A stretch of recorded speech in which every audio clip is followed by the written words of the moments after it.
Hi, I'm Jocelyn Ramirez, and for this video discussion, I will be talking about the Great Awakening, its historical significance, and to begin, I will talk about the people who are basically given the credit for sparking its beginning. So, first we have Jonathan Edwards. He was born in 1703 and he died in 1758. 17, he claimed that he wanted to lie before God as in the dust, that I might be nothing and that God might be all, that I might become as a little child.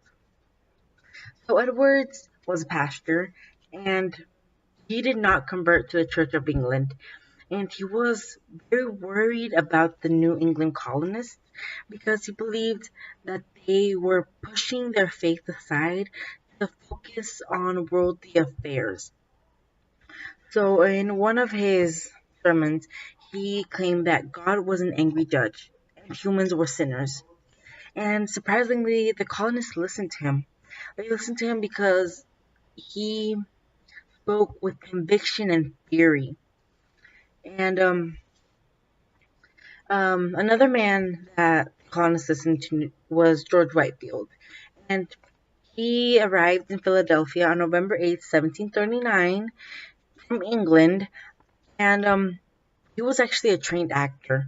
So whenever he preached the word of the Lord, he could do it with, as you could say, a dramatic flair, because he just took it over the top. He was just filled with emotion, and he was actually able to convert a lot of people, including some Native Americans and some slaves. So, the Great Awakening took place during the 18th century after the Enlightenment as sort of an opposing reaction.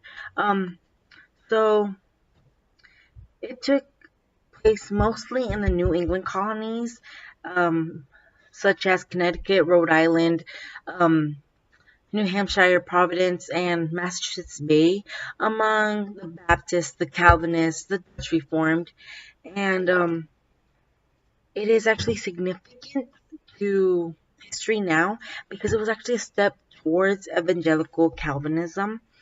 And the people who were opposed to it were called Old Lights, and the ones who were, um, well, who approved of it were known as New Lights. So, another reason why it is significantly important is because the New and Old Lights actually made different congregations, and it sent a strong message that, well, it's still used today, that God works for people rather than through churches or public institutions.